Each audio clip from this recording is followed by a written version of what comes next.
It's 3 o'clock in the afternoon in East Hampton, Connecticut.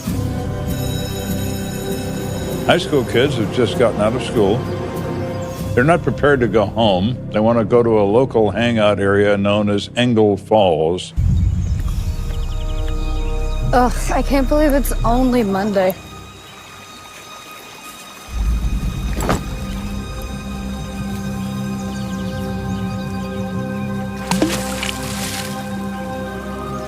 Do you see that?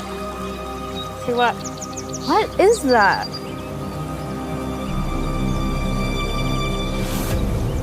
They see something in the water they don't recognize. As they get down further and closer to it,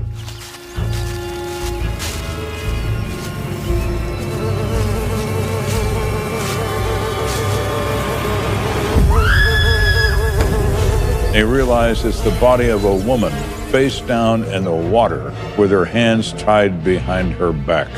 Not exactly what you expect to see on your way home from school. In 1998, I was the investigative sergeant with the East Hampton Police Department. Your little brother doesn't got I was on a day off. I was actually dropping my 3 children off at swim practice. Dylan? I was paged to the police department.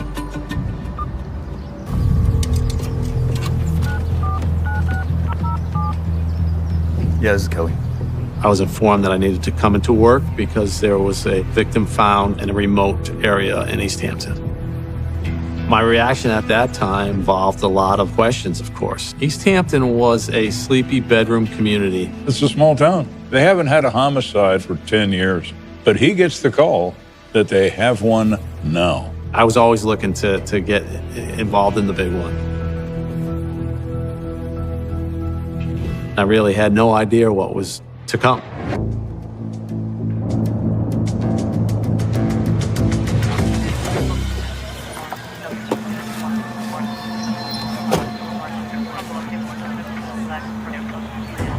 When I arrived, Sergeant Romano was there, as well as patrol officers who had secured the scene. The location where the body was found is a very remote area. There's a stream running through with a waterfall up above it. And it was one of those roads that if you weren't from the area, you wouldn't know this was there. What do we got? A couple of kids throwing rocks from the bridge. Officer Martin Swan meets with Kelly and explains what is known so far. Body's still in the water. I looked down over the bridge and saw a woman's body laying face down in the stream and obviously motionless and deceased. It was almost surreal.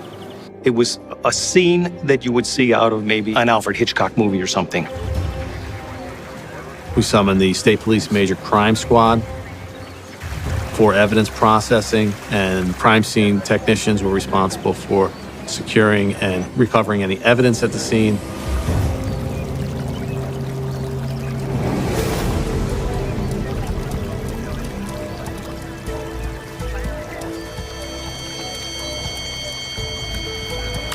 We had found some duct tape that had bound the woman's hands. Drag marks leading from the pavement down to the site where the body has been discovered, and tire tracks leaving the area. It is obvious that this is a dump site for this body and not a crime scene. So they have no way of knowing where this crime took place. They only know where it ended, which is in 3 feet of water in this river. Okay, let's turn her over. So the medical examiner arrives on the scene and moves the body, pulls her from the water, and turns her over. As soon as the body was turned over, I identified and recognized the woman as Gertrude Ochakowski. People call her Trudy.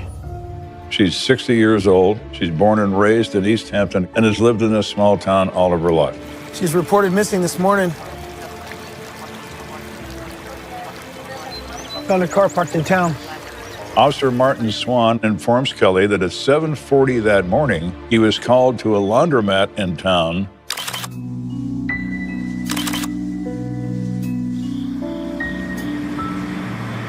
regarding a vehicle running containing a frantic little dog. He discovers that car's been there all night. They did a registration check and found out that the car came back registered to Trudy Ochakowski.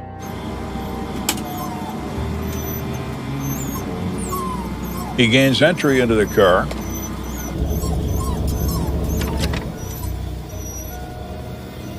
Finds the victim's purse that is undisturbed on the front seat. It contains currency, ID, credit cards. No one has been in this purse.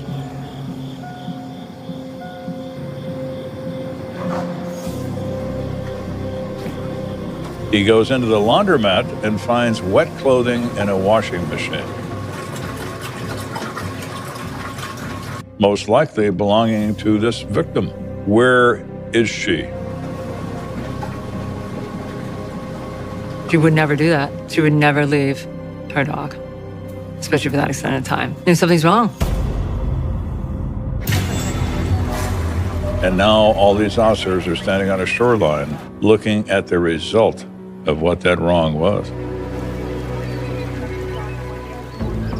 I don't think I can tell you much until we conduct an autopsy. There is no apparent gunshot wounds. There are no stab wounds that they can see in this body. However, the body's been submerged in very cold water, which has a tendency to close openings in the skin. They're only looking at what they can see. Method of death to be determined. If you find anything more, let me know. Okay.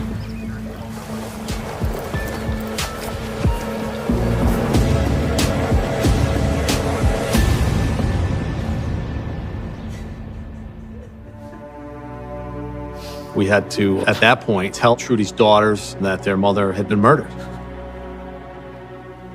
I knew both of the daughters from town, and that was a very emotional and personal thing to be involved in. I just don't understand why anyone would do this to her. I couldn't believe it, and especially the way they found her. Just the way she was treated. It was awful, awful. Trudy's daughter reports her mother as a loving woman who's everyone's friend. She's just a sweet, lovely person. Trudy is just a wonderful, warm, loving person, and she would give you the most amazing hugs that you could possibly imagine. It was just, your whole world was safe when Trudy hugged you. She was employed as a home health aide and worked for a home health care agency. Trudy was a caregiver. She always wanted to do something for someone else and always put herself aside for anyone else. You don't find people like that. You just don't. Who could possibly do this to her? Kelly is charged with finding out who that might be. Did she have a boyfriend? Was she dating anybody? She's been seeing a guy named Ray Brown. She said they had gone out on a date or two, so that was somebody that we needed to obviously interview at that point and try to determine what, if any, involvement he had.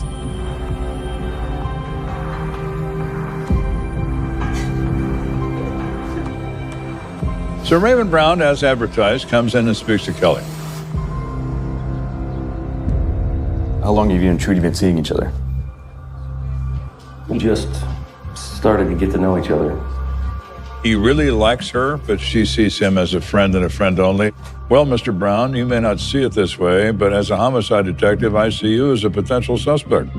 So Kelly asked him where he was. Well, I was away for a few days. He says he was at a bowling tournament, not only with lots of witnesses, but with several policemen from Kelly's own department. He was ruled out as a suspect by a strong alibi. No bad vibes at all from Ray. So Mr. Brown is out. He's not a suspect. He's just a friend of the victim. Did anybody tell you guys about the guy who was spying on Trudy? Interesting. Very interesting.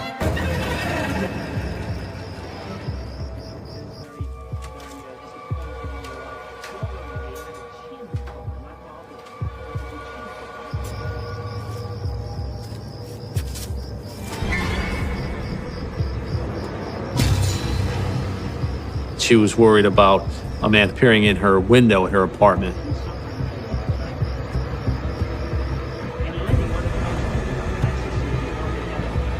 Now, this might have some promise. Mr. Peeping Tom, someone of interest, finally.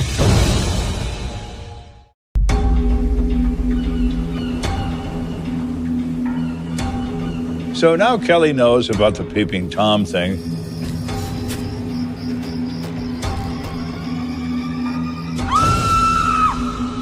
These occurrences made her uncomfortable, and she didn't want to continue to live there and was looking for another apartment. I was hoping I could ask you some questions about Trudy. They go back to this building where Trudy lived, and they talk to everybody in the building. Did you by chance ever hear anything about someone spying on her or looking through her windows or anything like that? None of the residents in that building have any knowledge of a Peeping Tom looking in any window until they run across a woman who says, well, I know exactly what you're talking about. You do? Yes, that was my son, Eddie. But it was all just a big misunderstanding. She, of course, denied that he would have any involvement or responsibility in doing anything harmful to Trudy. And she says Eddie's a good boy. Her son was going to be the Pope but lost in the final election process. They're not impressed with the fact that Mother says he couldn't do this. Would it be possible for us to speak with Eddie? Sure can. Just go down to the jail where you people locked him up. That guy was identified as a local petty criminal, and he happened to be locked up in jail doing a sentence for a small-time crime. So there was no way that he could have been involved.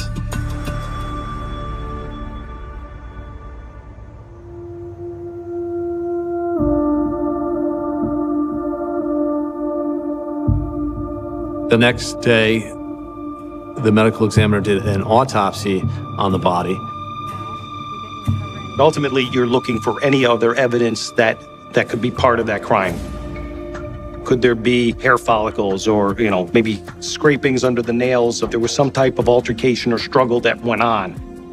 But it was discovered that there was no biological evidence that would indicate any sort of identification of an offender.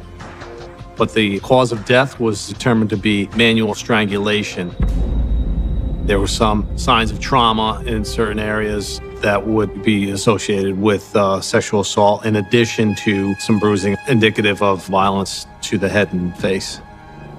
So it was a pretty brutal death for Trudy. Let's take a look at her eyes.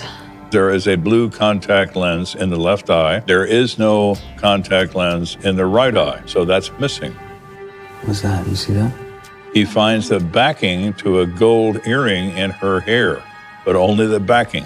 So the earring is missing, which would indicate there's probably another earring missing as well. At least it gives us something to look for.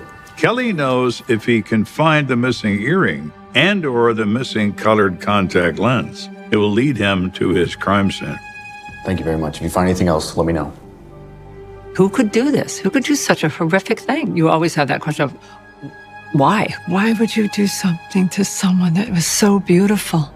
Why would you do that? It's a crime that definitely shocked the conscience of the community and made it from this sleepy little bedroom town into now a situation where there was a murderer on the loose.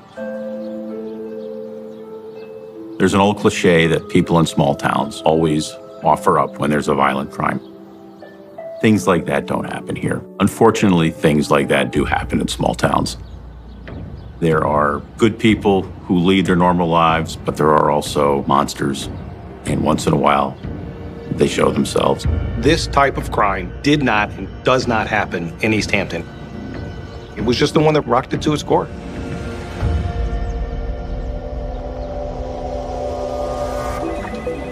Everybody had a tidbit of information. So the tip line, the flow of information from people that wanted to help was just astronomical. So Kelly's going through these lists of anonymous tips, and he runs across one that strikes him. A woman reports that she's taking her niece to the bus stop early the morning of the 12th. And she goes past the bridge over the river where the body was discovered. She sees a car parked on the bridge. The car was described as a boxy-style, blue or greenish sedan vehicle.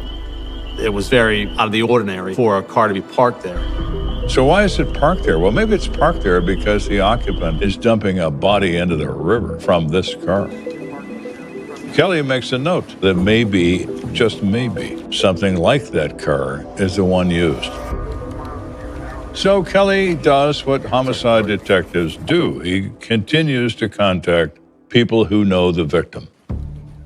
We discovered a long-time acquaintance of Trudy. They were in on-again, off-again relationship for years, and we definitely wanted to talk to him. It was something that definitely needed to be drilled down upon intensely.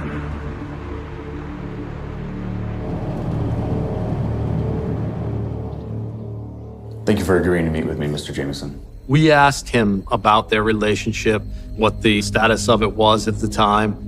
He explained that he had not spoken with or seen Trudy for about 3 weeks prior to the murder. Was wondering if you recalled where you were the night of the 11th. The ex-boyfriend told us a very troubling account of what he did. Well, actually, I was over by the laundromat. You were? Yeah. He goes on to say, the night of the 11th, he's out for a bit, and he drives by the laundromat, and he sees Trudy's car, and it's running in front of the place. Well, we kind of left things on a bad note a few weeks back, and I wanted to set things right, so I waited on her. He waited in a parking lot next door, and he never saw her come out to the car. He walked around for a little while, didn't find her anywhere in the laundromat or elsewhere, and then went home. So you didn't think anything was odd and didn't think to report it? I didn't know it. I don't know. I just didn't think anything about it at the time. You didn't think about it. Now, that's probably one of the worst stories Kelly's ever heard. Is it that bad of a lie? Or maybe he just Harold's a blockhead, and he doesn't think anything about an idling car with a barking dog and a woman that can't be found in a town that small. Look, I would never hurt Trudy. I loved her. Harold is very distraught about her death. He was cooperative, and we searched his car with his consent. Didn't have any sign of any sort of struggle or evidence in the car. Everything about Jameson checks out except the world's worst alibi. Kelly doesn't feel like he's the guy, but he can't eliminate him either.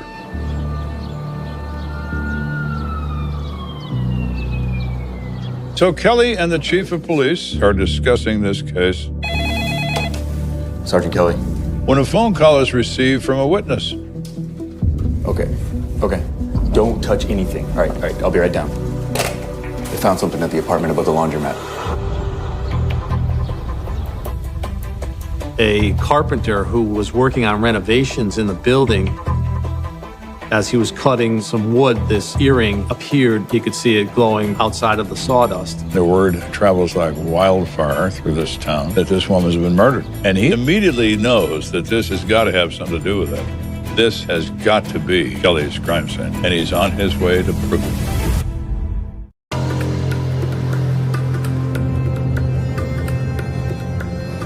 Kelly's on his way to the laundromat building, where there are apartments under construction on the 3rd floor, where a carpenter has found an earring.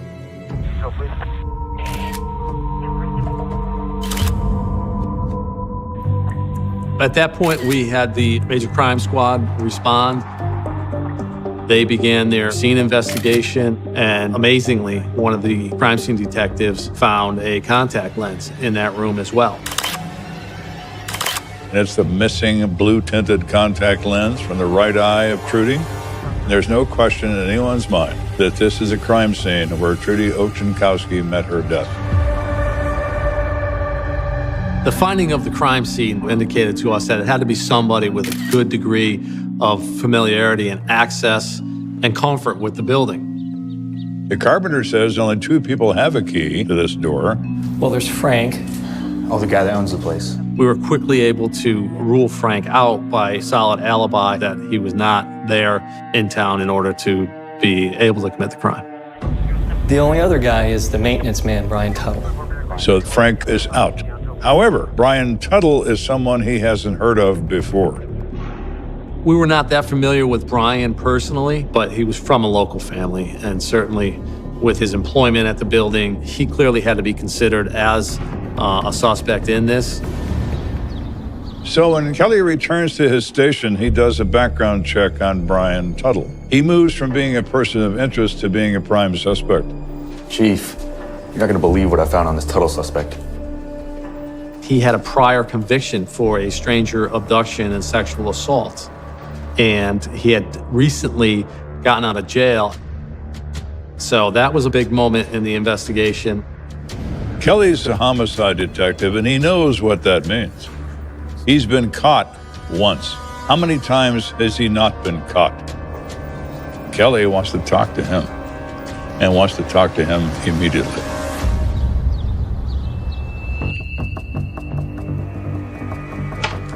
He came in willingly, and he had a scratch over his nose from eyebrow to eyebrow. It's a nasty mark you got there. How'd that happen? Work. Something happened at work. So that was also very suspicious to us because it could have been something that the victim did in defense of herself. Be my guest.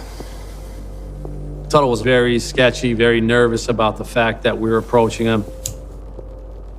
You're looking at this guy, and you're like, yeah, this guy's capable. There was something there. This could be the player. You mind telling me why I'm here? Brian, I wanted to ask you about your prior conviction. Tuttle explained his prior conviction as a misunderstanding in which he was drunk and he encountered this woman, things went wrong. He also explains that he did abuse drugs and alcohol together at one time in his life. Doesn't do drugs anymore, still occasionally drinks. Did you know Trudy Ochenkowski? No. I don't know her. He just kind of rapidly dismissed it. His reaction was odd. It's not a big town. She lived right up the road. There had to be some passing. Can you tell me where you were the night of the 11th? He said that his activities included working in the building during the day and then going to the pizza place across the street. And then he said he went home and went to bed. So his alibi isn't much of one, except for his time in the pizza place. He spent the rest of the evening alone. You drive a car? No, I haven't driven a car in a while. Tuttle claimed that he did not drive because his license was under suspension. If Tuttle is truthful and he doesn't have a car, how would he then be able to dispose of a human body? It would be very, very difficult. As the interview went on and we pressed him more, he finally decided that he did not want to participate in the interview anymore. Now, Mr. Tuttle is still a suspect in this crime. There's a lot of things about him that are really, really interesting. They are circumstantial only and don't rise to the level of keeping him under arrest. I want to get somebody from evidence in here. I want to keep that. We kept those cigarette butts that he had smoked and secured them as evidence for possible use in the future. It's 1998. DNA is not well known. It's not even widely used. Kelly is a very smart guy, and he is well aware of the fact that science advances, science changes, and he knows that maybe someday those cigarette butts are going to mean something. Brian Tuttle presents himself as a prime suspect. Now it's time to look into him very carefully. So the first place to start is with the regulars in a laundromat. I was wondering if you all knew anyone by the name of Brian Tuttle. Yeah, I sure do. What do you want to know about him? He finds almost at once that Tuttle is lying to him. They all say that Tuttle knows Trudy. They've seen him talk to her on many occasions. We had witnesses who told us that he'd had a prior conversation with her right in the area of the apartment building. Again, you come back to it's a small town. People talk, and everybody knows everybody's business. Trudy was interested in relocating from the apartment building that she lived in and had a conversation with Tuttle about that. And Tuttle declined that he even knew who the victim was. Anytime you interview somebody, you're looking for the first lie. Because if you lie to me, I'm talking to the right person. So by Tuttle's own words, he had gone to the pizza place across from the laundromat in the evening of that day and had a few beers. So Kelly's next stop is the pizza place. to see what they have to say about what interaction they had with Mr. Tuttle that evening. How's it going, John? Hey, detective. How's it going? We interviewed the brother and sister who owned the pizza place, John and Anthony Manalakis. I did know the maintenance guy, Brian. He came across as actually a really nice guy. He would come in quite frequently. Was he here the night of the 11th? Oh, yeah, he was here. When I saw him, he just didn't look like his normal self.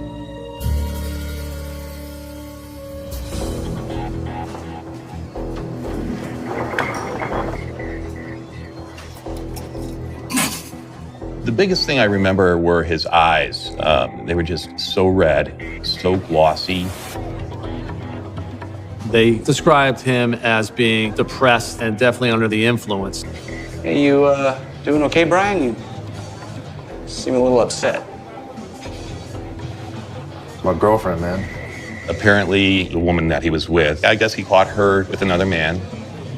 He said he could not handle that, and he got really, really upset and had this argument with her. It was very ugly, and he started drinking, and he's been drinking all day.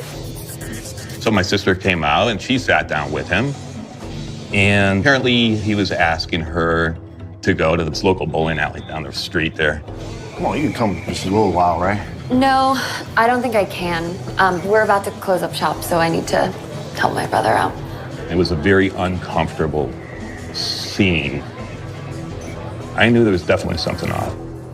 So Kelly is now aware that Tuttle has told him two major lies. The first lie is that he doesn't know Trudy Ochenkowski. The second lie is that he has given up the drugs and alcohol and is a changed person. I think Mr. Tuttle has some explaining to do.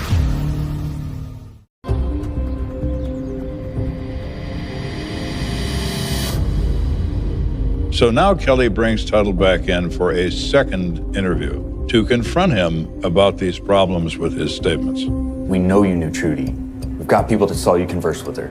No. We confronted Tuttle with his many, many lies. At that point, he still claimed that he did not know Trudy. Tuttle says, I don't know her. I never did know her, but he does admit to having fallen off the wagon. And it's because he's so distraught over his cheating ex-girlfriend being with another man. What's your girlfriend's name? Denise. Denise what? Look, man, are we done here? Tuttle was emotional and distraught and was putting on a whole scene like he couldn't believe that he was being blamed for this. I'm done with all this. I'm going home. He was just kind of dismissive of everything. And at that point, we still didn't have sufficient physical evidence for an arrest. But Mr. Tuttle is digging his own grave every time Kelly talks to him. Now, the most important thing that happens in this second interview is that he's able to obtain the name of this girlfriend. This is, according to Tuttle, the cheating ex-girlfriend that has driven him to drink and drugs. That's significant.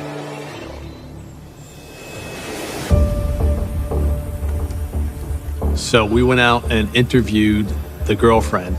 She told a completely different story to us about their breakup. I don't even know where to begin with that man. He's out of control. Her story was that Tuttle had been drinking and using drugs again recently, that they were in an argument about that, and she basically threw him out of her place. So Kelly now is quite clear that Tuttle is lying completely about the difference in his relationship with this woman. In addition, at the very end of her statement, she says, plus there's another thing. The girlfriend told us that when she threw Tuttle out of her place, he took her car. That car happened to be a Volvo sedan. It was a boxy style sedan that was blue and greenish in color. Really? Kelly thinks back to that witness that sees a bluish green boxy car on the bridge where Trudy's body was found. That was important. That was a very strong piece in the investigation at that point. Another nail in Mr. Tuttle's coffin. He thanks Denise for her words. He has more things to do. Now Kelly is faced with the fact that he has to find this car. And remarkably, the car finds him. A guy named Jeremy Hartley calls the police station, claiming to be the cousin of one Brian Tuttle. How you doing, Mr. Hartley? I hear you have something that might interest me. Sure do. Jeremy explains that he has a blue-green Volvo parked in his yard. The cousin reported that Tuttle had asked him to take the car up to a remote area of town and to park it in a very specific spot. Hartley tells Kelly he just had a bad feeling, and he decided to bring the car to the police. It's another big gotcha moment in the case, because we suspect that this car was used in the transportation of the deceased. So we then seize that car. We were hoping to find some biological or trace evidence in that car that would link the victim to the car. Kelly calls in a CSI tech team. They go over the car very carefully. They find what they believe is a body fluid stain. They remove that seat cover and have it sent into the state laboratory for analysis. Waiting for the results from the forensic lab is a long and painstaking process. It's frustrating. They have to do things very meticulously, and it takes time. And finally, after weeks of waiting, the results come in from the state laboratory. Sergeant Kelly. Kelly is informed that the samples from the car match the victim in this offense. So it ties Ochenkowski to the specific car as a method of transportation of her remains. But there's no evidence to support the presence of a second person, meaning a suspect. The State Police Laboratory claimed that they were unable to get any DNA readings or what they call amplification. We were hoping for evidence connecting Tuttle and Trudy in a biological sense, and we didn't get that. We can say that Tuttle had access to the car, but we did not have any type of evidence that Tuttle was in that car. So now Kelly is left with a case where he is convinced that Brian Tuttle is a rapist and a murderer, but he's unable to prove this beyond a reasonable doubt in a courtroom. We got one shot. If the jury throws it out and says not guilty, we can't come back at him. All circumstances pointed to him. There just wasn't enough to get an arrest and a conviction. So Kelly does what all homicide detectives do. He waits. It is agonizing. It is horrible, but it is often necessary. Patience is a requirement. Kelly has it because he needs it.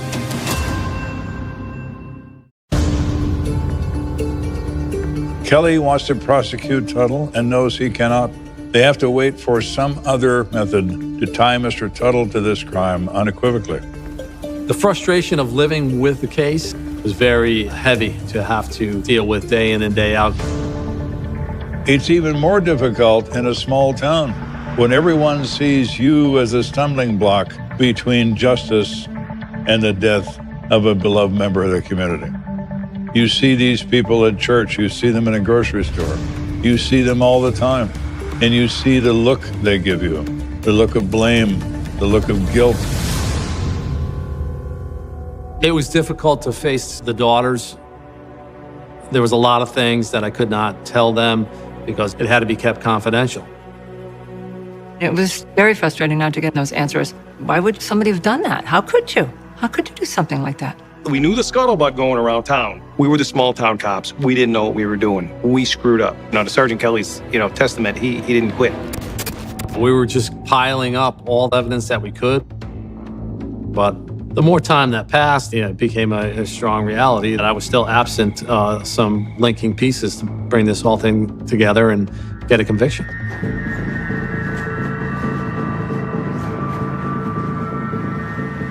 So the matter goes cold.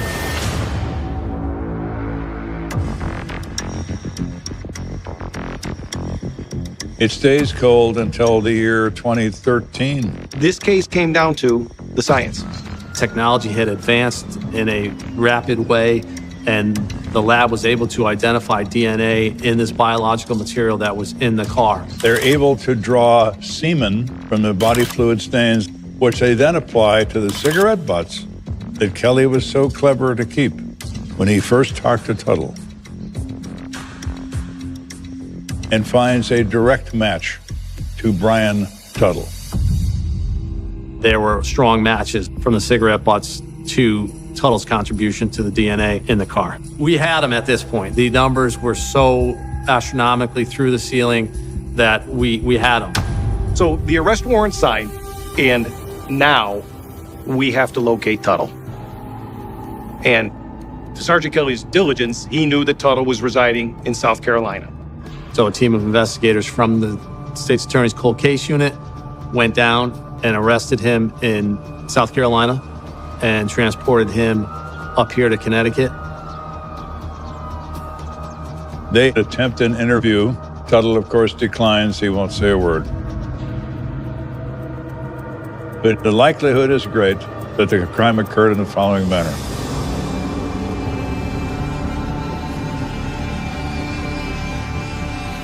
He walked out of that pizza restaurant drunk, high, after being turned down and rejected. He's angry, he's upset, and he sees Ochenkowski, someone he knows.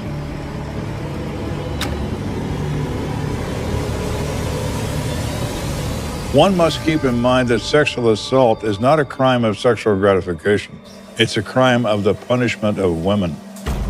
Mr. Tuttle is currently hating women. He is angry, and he needs to hurt someone. And he selects Ochenkowski. Hey, Trudy.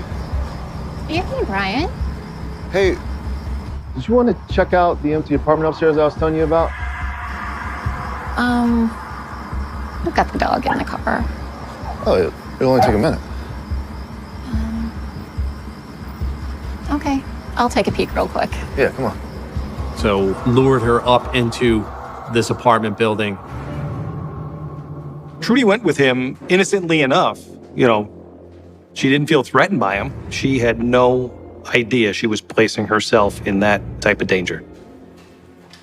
Once they got up into the apartment, When are they going to be finished with this place? he attacked her brutally. He rapes her. He strangles her.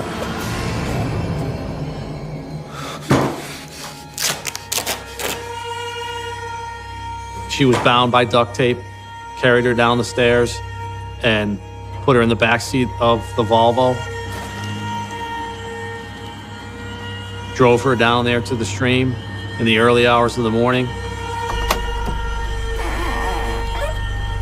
and dragged her out.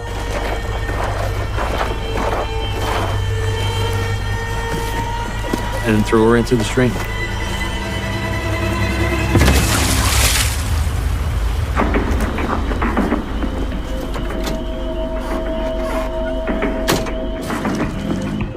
He goes on about his business, and for 16 years, he gets away with it until the evidence catches up to him. Brian Tuttle was formally charged with murder and presented before a judge at the Superior Court in Middletown. I was shocked at his appearance. He was morbidly obese, in a wheelchair, with oxygen connected to him, very immobile. That's what happens. You know, karma comes back. It does. The case went through its prosecution phase, and then finally in 2016, Tuttle decided to plead guilty. He's sentenced to the rest of his life in prison, and probably because of his physical condition isn't going to last that long in prison. But that's where he goes. He's not going to get out alive, no doubt. I'm glad he's finally paying the price for what he did. Brian did an awful lot of damage that night to a lot of people.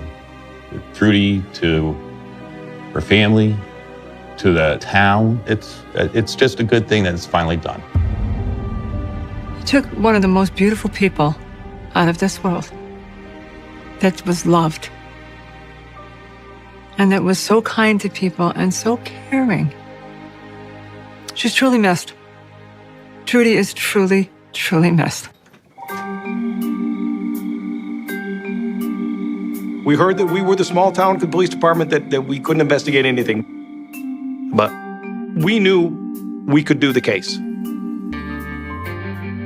I personally have no regrets as to how long this took.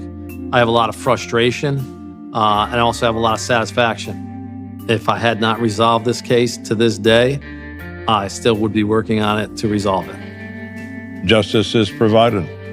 And Mr. Tuttle is now in a 6-by-9 foot concrete room for the rest of his days. How many ever days those are.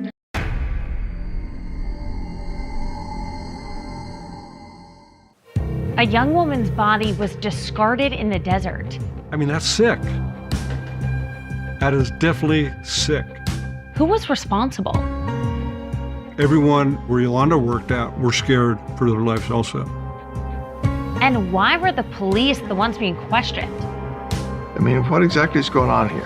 In this podcast, we take you across the country to investigate some of America's deadliest crimes. We'll explore how these murders are shaped by their unique landscapes, and in turn, how these tragedies have shaped the fabric of these American communities forever. Today, we're in Albuquerque, New Mexico for the story of Yolanda Medina. My name is Sloan Glass, and this is American Homicide. This podcast contains subject matters which may not be suitable for all audiences. Discretion is advised. It's a magnificent sight. The desert skies of Albuquerque turn into a kaleidoscope of color as hundreds of hot air balloons take flight during the International Balloon Fiesta. It began as a radio promotion in 1972 and turned into an annual must-see. Each October, tens of thousands of spectators pour into Albuquerque to see hot air balloons of every size, shape, and color take flight over the Rio Grande River. And as the years have passed, the balloons have transformed into all kinds of different themes. One looked like a giant cactus, while others resembled a witch, and even a giant bottle of scotch. On a day when everyone's eyes were on the playful sky over the river, the water was concealing a dark discovery. As the fiesta wrapped in 1991, the many spectators made their way home, including a boy and his father. On the east side of the Rio Grande River, he saw what seemed to be like a human body.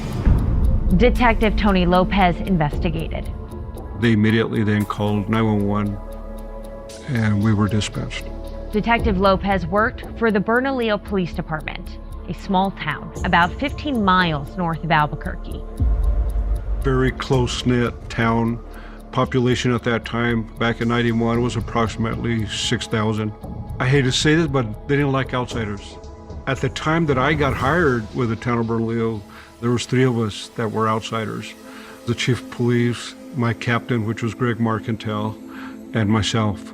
We didn't live in the town of Bernalillo, so we were considered outsiders. They want to keep everything within and keep outsiders out. Bernalillo was a quiet town, so hearing about a body washing up along the river was terrifying. Bernalillo was not a dangerous place. They weren't used to that. Detective Lopez headed to a place people in the Southwest call an arroyo, which means an irrigation ditch. I arrived, and it was late at night. It was already getting dark. I grabbed my camera and walked down this ditch bank about 200 yards where this tree was and saw what appeared to be a female. She was stuck under some branches, which indicated to me that she had been hidden there. I also noticed that there was maggots coming out of every orifice of her body that I knew she had been there for a few days. The young woman appeared to be Hispanic. She had a dark complexion and very long brown hair. Her body was found naked, with bruises on her face and chest, which made it difficult to identify her. The body was finally placed in a body bag and transported to Albuquerque to the coroner's office. A few yards away, officers noticed drag marks along the ditch. But there was no physical evidence around the body itself. So as you can imagine, it was an awful scene for officers who were trying to make sense of what happened. And then they got word about a young woman who was reported missing 4 days earlier. A missing persons case had been filed in Albuquerque. After the autopsy, we knew that this female was the same female that was missing out of Albuquerque. It took dental records to confirm the body was Yolanda Medina, a 20-year-old college student who worked and went to school in downtown Albuquerque, but lived with her parents in Bernalillo. She was a child when her parents left the Mexican town of Veracruz in pursuit of the American dream. Just a beautiful family, the whole entire family. Yolanda was one of 6. With a warm and friendly smile, it was always easy for her to make friends. She was just a very outgoing young lady that had such a future ahead of her. Even while taking college classes, Yolanda proudly wore her high school class ring with her name engraved on it. Her dream was to become a flight attendant, a job her friends thought she was perfect for. They were all telling us that how lovable Yolanda was and caring. The last time anyone saw Yolanda alive was on the eve of her birthday. She was about to turn 21. Yolanda was working at this travel agency in Albuquerque. And on Columbus Day, there was a couple that had gone to her work and were looking for directions for a bank. Yolanda had explained to them that there was no banks open that day. The couple said they were college students from Veracruz, Mexico, which happened to be where Yolanda was born. The couple, a male and a female, being Mexican nationals, and Yolanda having been Mexican herself, there was a connection there. One thing with Mexican nationals, especially being in a strange country, they want to help each other, give each other direction on anything that they need. And that's what Yolanda Medina was doing. The 3 of them made small talk, and just before Yolanda walked into work, the couple extended an invitation. The couple felt that Yolanda was so kind with them that they invited her for lunch on the following day and said, you know, since you were so nice to us, we want to make you a lunch tomorrow. We could come pick you up. And that evening, she was having dinner with her parents, and she stated to her mom, I met this couple, they're from Veracruz, they want to take me to lunch tomorrow. I don't know what to do, I feel kind of nervous about it. Yolanda accepted their invitation. The couple was friendly, they were all a similar age, and they shared a hometown. Parents told her that they were very nice to her and that she should accept. And so, the next day, the couple from Veracruz returned to the travel agency. And around noon, the 3 left for lunch. According to witnesses, a couple came in, picked her up, and she never returned back to work. 4 days later, Yolanda's body turned up in a ditch. The circumstances of this whole case of a known couple coming in and taking her to lunch, never returning back, was very suspicious. The couple was the last to see Yolanda alive, so the first order of business was to find them. One of the witnesses, who was also an employee at where Yolanda worked, they gave a description of the male and the female. We put those sketches on television, and we started asking the public for help. By then, the disturbing details of Yolanda's death had already spread throughout the town. The pathologist determined that Yolanda was beaten and sexually assaulted, but ultimately died after choking on a rag. There was a red shop rag, which they put in her mouth.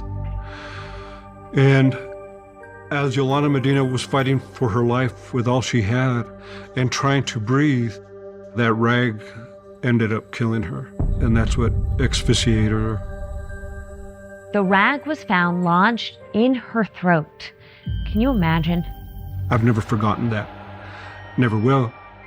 I mean, the town was scared, didn't know if there was a killer or killers on the loose.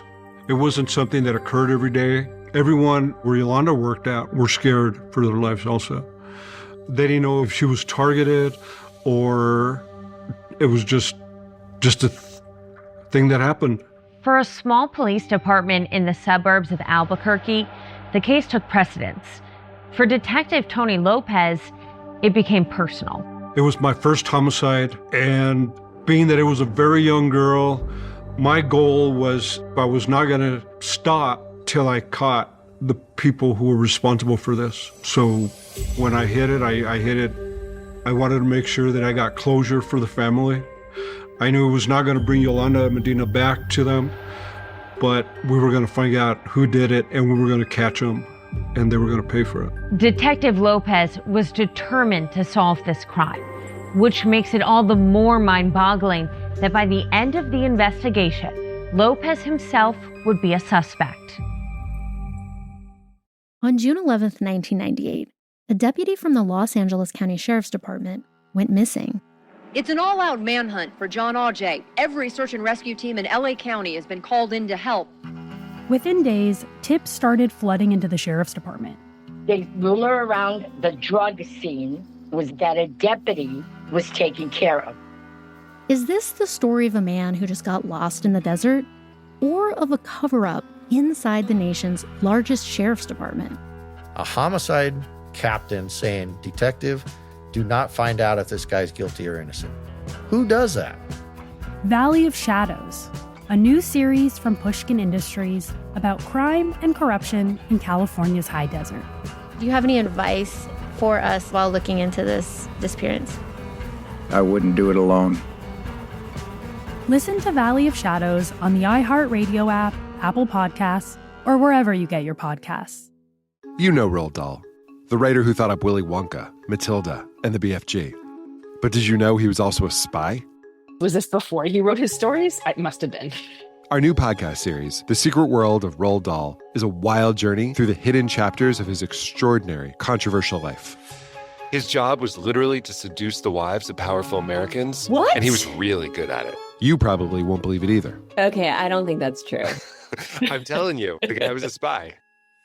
Did you know Dahl got cozy with the Roosevelts, played poker with Harry Truman, and had a long affair with a congresswoman? And then he took his talents to Hollywood, where he worked alongside Walt Disney and Alfred Hitchcock before writing a hit James Bond film.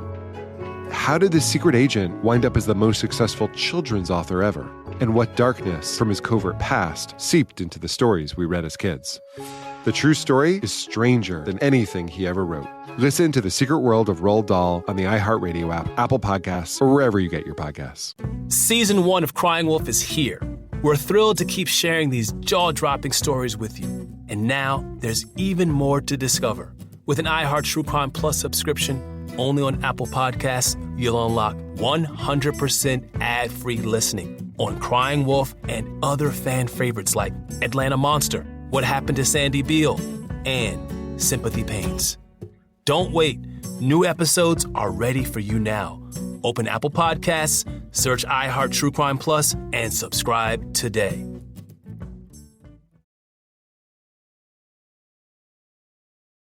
On the eve of her 21st birthday, Yolanda Medina left her office in busy downtown Albuquerque for lunch, but never returned. 4 days later, her body turned up in a ditch, some 15 miles north in Bernalillo, New Mexico. That was the last time I got a full day's sleep. It was the first homicide Detective Tony Lopez ever investigated for the Bernalillo Police Department. I basically went home for an hour a day just to go shower, put on some clean clothes, and I was back at it. I was going to do everything I could in my power to make sure that we brought justice. Yolanda was last seen leaving her office with a couple she had just met. Now, police needed to find them. A tip came up of an individual who had stated to us that he had picked up a couple walking from Bernalillo towards Albuquerque, and he had given him a ride to a church in Albuquerque.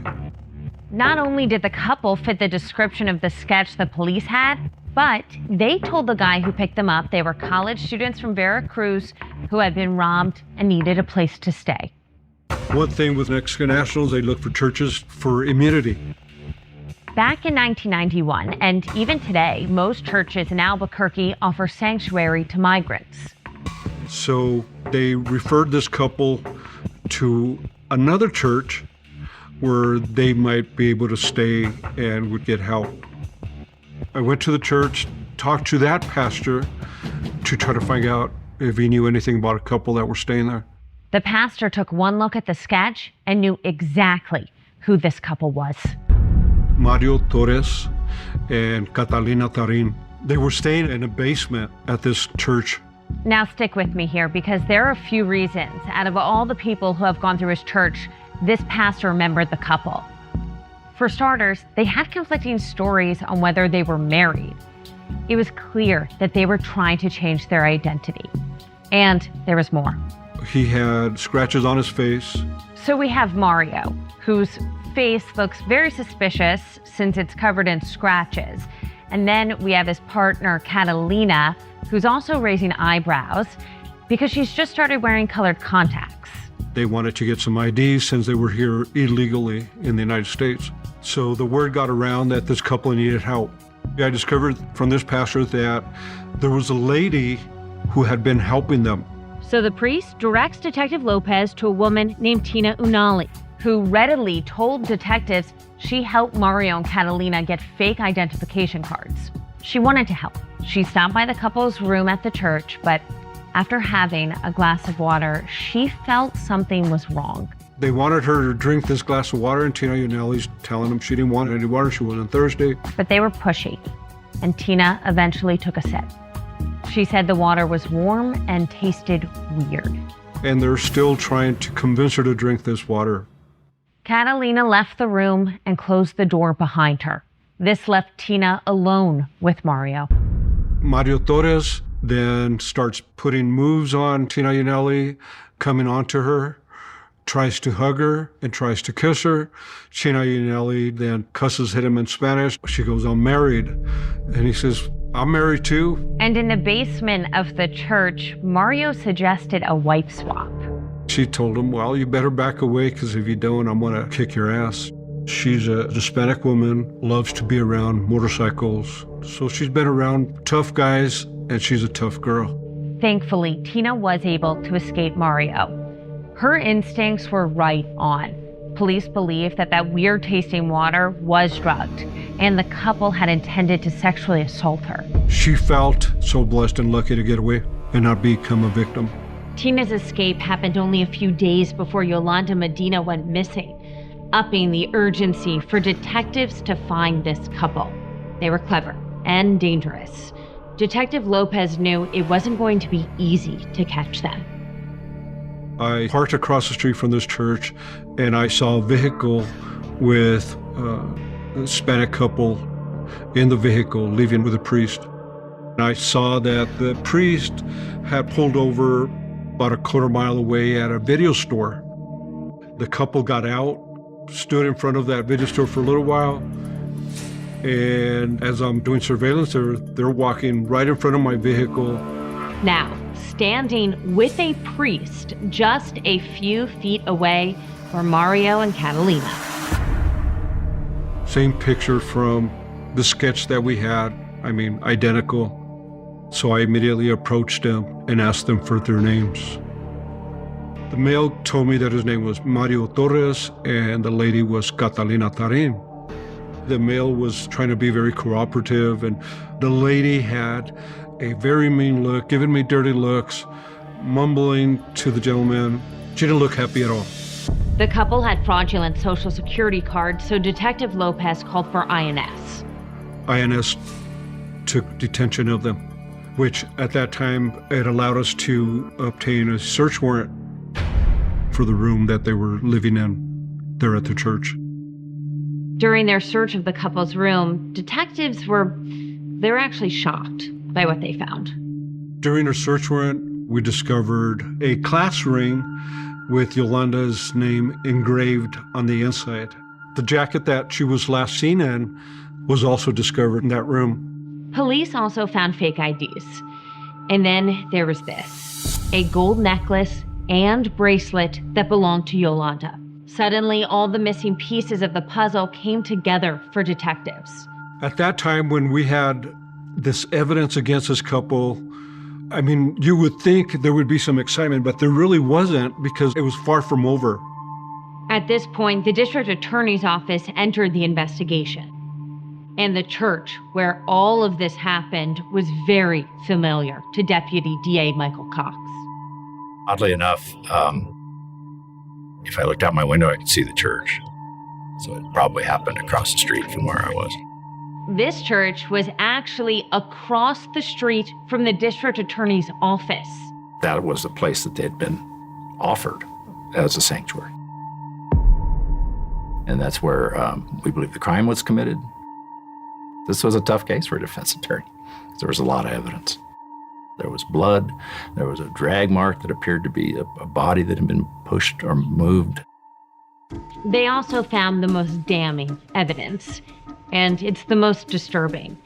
A piece of the rag that was found inside of Yolanda's throat.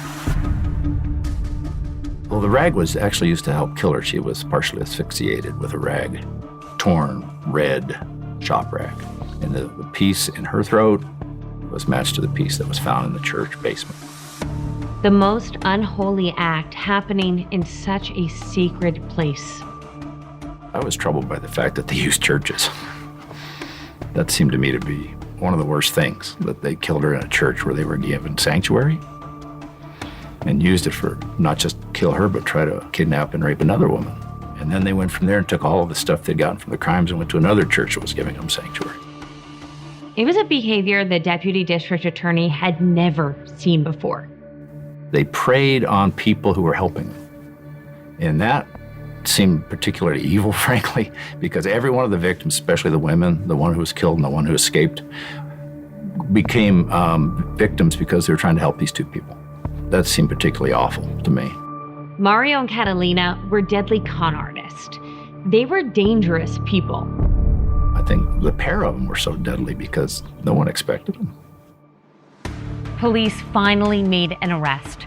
Mario and Catalina were charged with first-degree murder, along with the sexual assault and kidnapping of Yolanda Medina.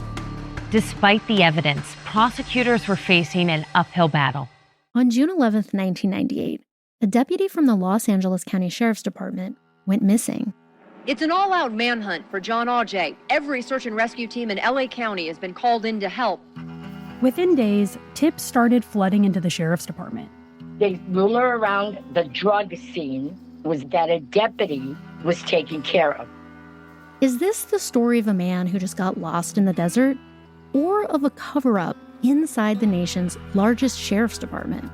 A homicide captain saying, "Detective, do not find out if this guy's guilty or innocent." Who does that? Valley of Shadows, a new series from Pushkin Industries about crime and corruption in California's high desert. Do you have any advice for us while looking into this disappearance? I wouldn't do it alone. Listen to Valley of Shadows on the iHeartRadio app, Apple Podcasts, or wherever you get your podcasts. You know Roald Dahl, the writer who thought up Willy Wonka, Matilda, and the BFG. But did you know he was also a spy? Was this before he wrote his stories? It must have been. Our new podcast series, The Secret World of Roald Dahl, is a wild journey through the hidden chapters of his extraordinary, controversial life. His job was literally to seduce the wives of powerful Americans. What? And he was really good at it. You probably won't believe it either. Okay, I don't think that's true. I'm telling you, the guy was a spy.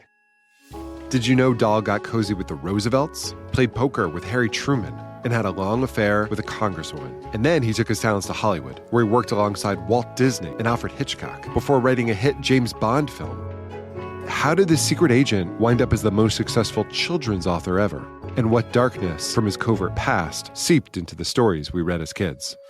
The true story is stranger than anything he ever wrote. Listen to The Secret World of Roald Dahl on the iHeartRadio app, Apple Podcasts, or wherever you get your podcasts. Season 1 of Crying Wolf is here. We're thrilled to keep sharing these jaw-dropping stories with you. And now there's even more to discover. With an iHeart True Crime Plus subscription, only on Apple Podcasts, you'll unlock 100% ad-free listening on Crying Wolf and other fan favorites like Atlanta Monster, What Happened to Sandy Beale, and Sympathy Pains. Don't wait. New episodes are ready for you now. Open Apple Podcasts, search iHeart True Crime Plus, and subscribe today.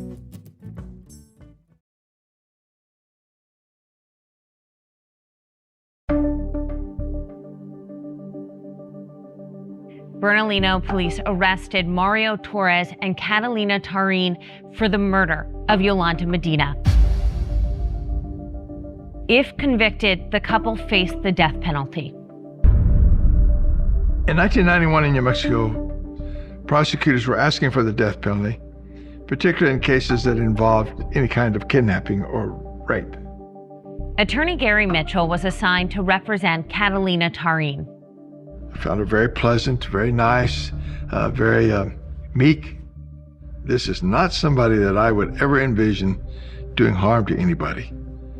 She was not the person, in my mind, that would have been the leader of that.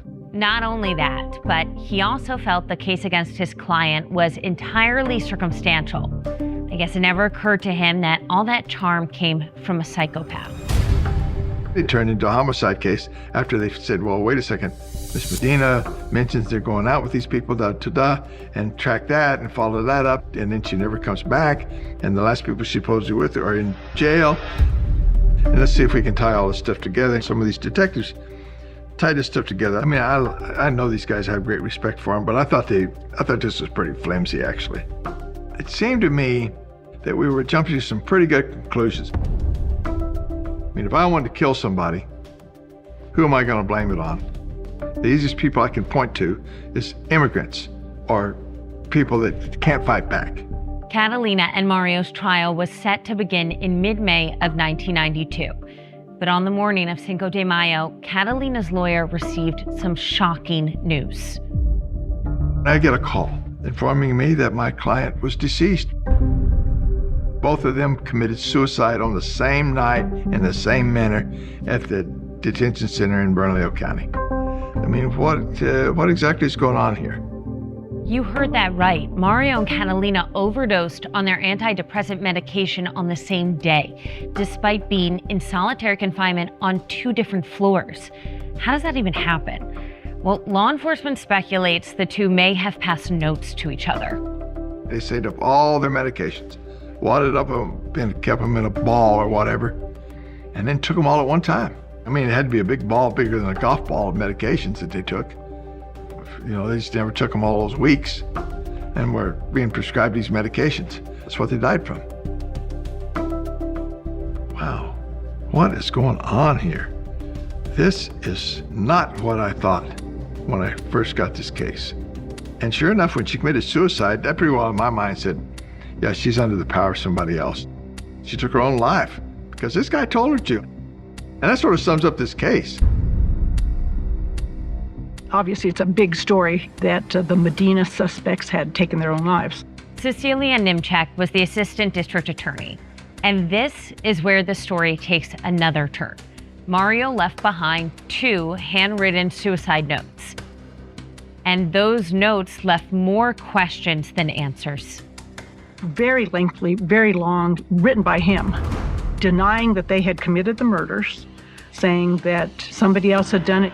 In these letters, Mario claimed he and Catalina could no longer take the mistreatment in solitary confinement because, according to Mario, he and Catalina were innocent of Yolanda Medina's murder. It was a denial of killing Yolanda Medina, but admitting to killing 2 other women in Mexico. So that was very unusual. Mario claimed he did murder 2 women in Mexico and in chilling detail outlined who they were and how he did it. It was his lover that was the first victim. She was angry because she found out that he was married, and he had no choice but to shut her up by strangling her. And then sadly, another woman walked by and witnessed this, and he had no choice but to strangle her because she would tell. So police immediately contacted the authorities in Mexico, who confirmed these murders had taken place, and they had a suspect in custody, Mario's brother. His brother was arrested in Mexico for these murders. Some people could say he didn't do this, and the only reason he was confessing to those 2 homicides was to get his brother off. I didn't put a lot of faith or merit into the letter that he wrote. I just figured it's another part of whatever manipulation was taking place.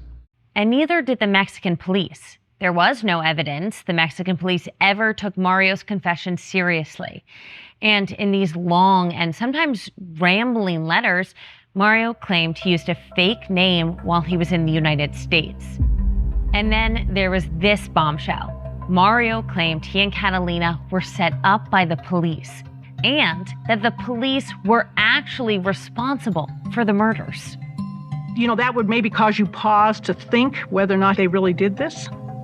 But when you have all of the physical evidence that was connected with Yolanda Medina found in the places that they had stayed, and then on top of it, rereading the long letter, there's some huge holes in that, because he's going through the timeline of how they came to Albuquerque. Says that as soon as he got off the bus, two police officers interviewed him and accused him of killing this woman. Now, that would have been 5 to 6 weeks before Yolanda's murder occurred, making his story hard to believe. Still, determined to find the truth, police investigated 2 of their own. In his letter, he blamed Captain Greg Marcantel and myself. Detective Tony Lopez worked the case with his boss, Greg Marcantel. Greg Marcantel and myself did not commit that murder. Captain Greg Marcantel also denied the allegations, and eventually, he and Detective Lopez were cleared. The couple that killed Yolanda Medina are very evil. They never showed any remorse whatsoever. You know, blaming someone else other than themselves. They're sick individuals. Here you have a husband and wife raping. He was raping and she's holding them down. I mean, that's sick. That is definitely sick. Detective Tony Lopez's homicide investigation ended with the accused taking their own lives and blaming him and his partner for the murder of Yolanda Medina. Part of me felt as if justice was done because they were leaving this earth and no one else was going to have to go through what Yolanda Medina did or what Tina Yonelli almost went through. But before Detective Lopez could turn the page and just file this away, he felt this sense of being unsettled. The 2 suspects were dead, but for him, it just wasn't over. I went to the autopsy of these suspects. So why go to the autopsy? Well, he wanted closure. Seeing 2 bodies there laying there lifeless. I hate to say it, I'm human, but that's where I got my satisfaction. Because we were going for the death penalty on them. That didn't occur. And at that autopsy, they found one more piece of evidence. And this was kind of gross, kind of weird, but boy, it was the smoking gun. When they did perform Catalina Tanin's autopsy, they found that she was wearing contact lenses that belonged to Yolanda Medina. Those were still in her eyes. I physically remember them taking those out. And she had been wearing these since the day of the murder. Murder occurred in October of 1991, and they committed suicide May of 1992. And she held on to that. Still wearing those contact lenses was just not right. That had a big impact and remained with me during my whole life. In Spanish, we have a saying that says, "Nunca se va nadie sin pagar," which indicates you never leave this life without paying. And they paid. They paid it themselves, and that's all they left.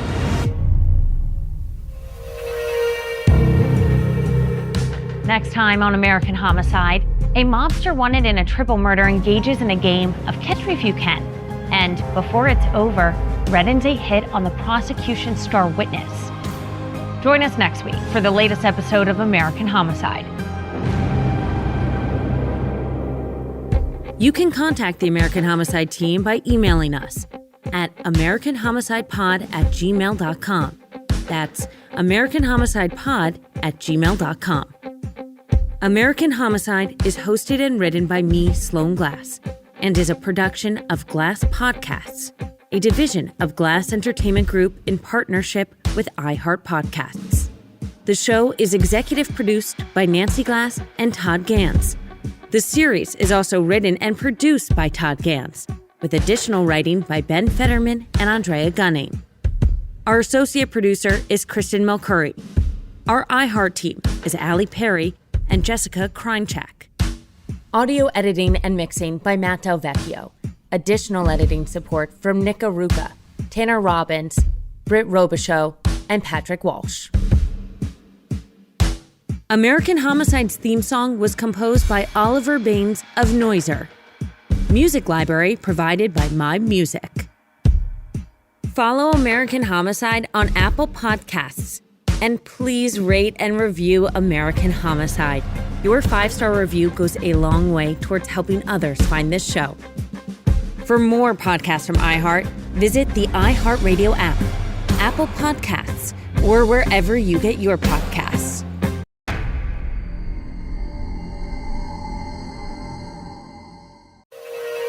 Deputies had gone over to do a welfare check. What they walked into was a murder scene. They had found 3 bodies. And all roads led to one suspect. We knew who the killer was, but we didn't have any physical evidence. He was a hothead, and if you said the wrong thing, it pressed a button and the fuse was lit. I would tell these guys, watch your back. I will get my vengeance when I get the out of here. That's all that counts, okay? He knew the vehicles that we were driving, the detectives that were involved, so it brought some concern to us. And this is gonna get bad.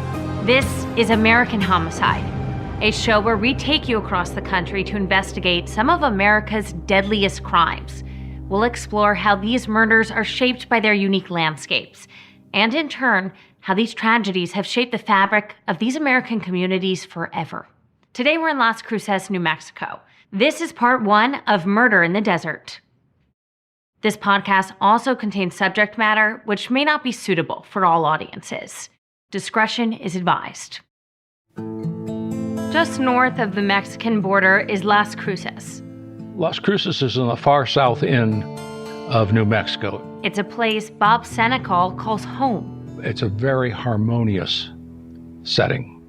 People are very comfortable with each other and gracious to each other. It could have something to do with all that vitamin D. Las Cruces sees sunshine 350 days a year and consistently ranks on the list of best places to retire.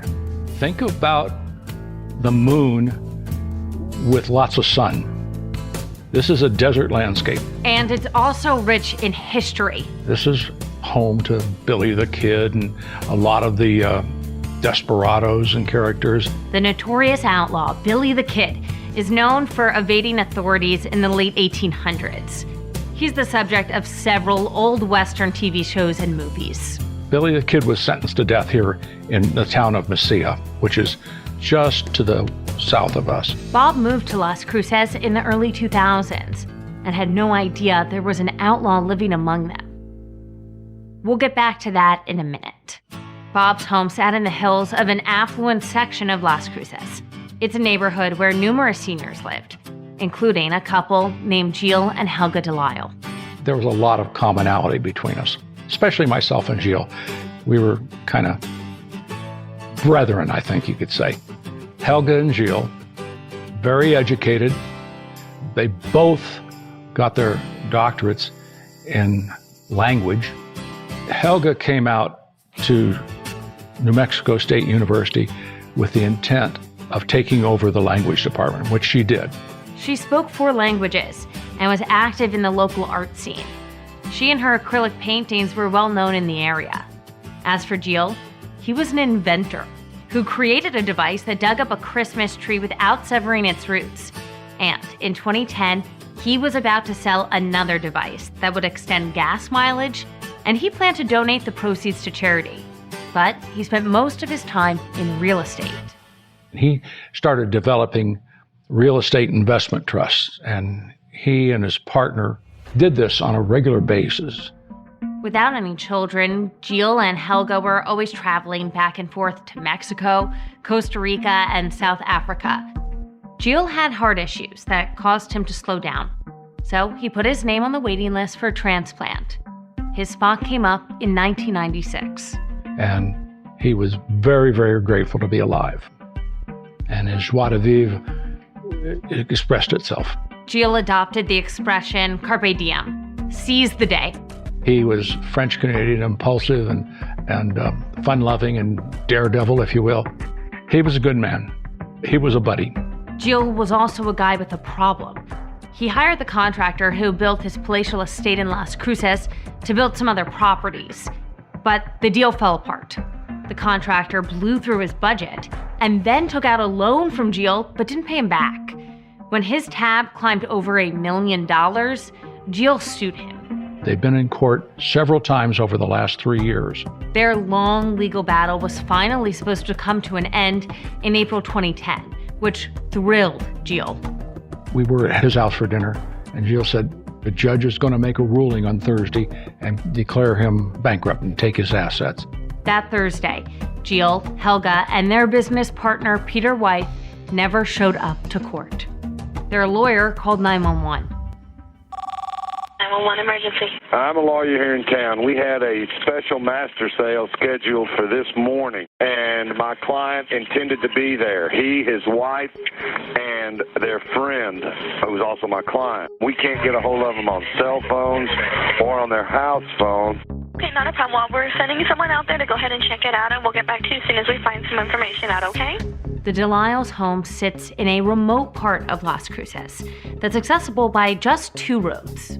It's to the west of the Rio Grande River and a fairly affluent neighborhood. That morning, just after 11 a.m., Sergeant Joe Renault was one of the first responders. This house is kind of up on a hill.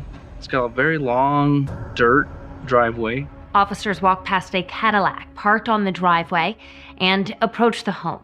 They knocked on a large glass door, but no one answered. We had to force entry to get into the house. So they broke the window and entered the house through that way. And there was shattered glass all over the floor, and I can remember my feet crunching the shards of glass on the floor. It opens up into a wide open living space, and the kitchen was to the right, and I immediately saw Mrs. Delisle laying face down on the floor. I've got adults on the ground in the kitchen. Possible code 30. A code 30 means homicide. Police found the body of 72-year-old Helga Delisle lying on the kitchen floor. Next to her body was her purse and cell phone, along with a small plastic bag of groceries.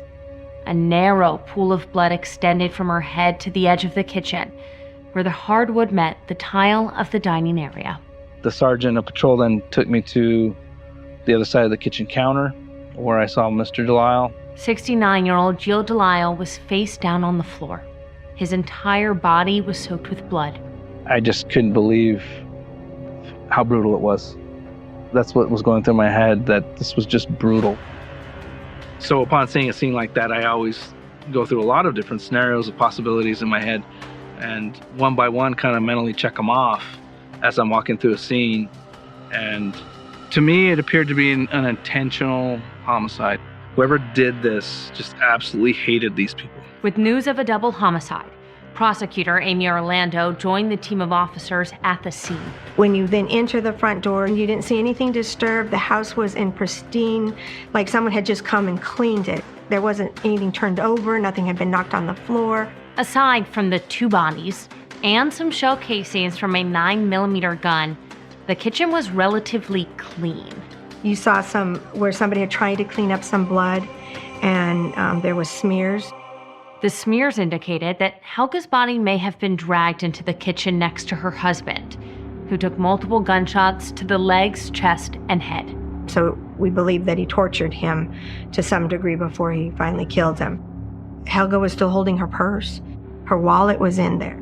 So far, it looks like 2 victims were executed, but nothing appears to be taken from the victims or even the house. There's a long hallway going down the house. And then at the very end of the house, where there's nothing else left, is a walk-in shower. This is where they make another gruesome discovery. There was another victim, a male who was slumped against the shower. The third victim had clearly ran down there. He was still holding his grocery bag and was clutching it and had literally ran to the end of the house where he could run no more. And I just think of how terrifying that feeling must have been to know that there was nothing else you could do. The third victim was identified as Peter Wife, the Delisle's business partner. He was the owner of the Cadillac parked in the driveway.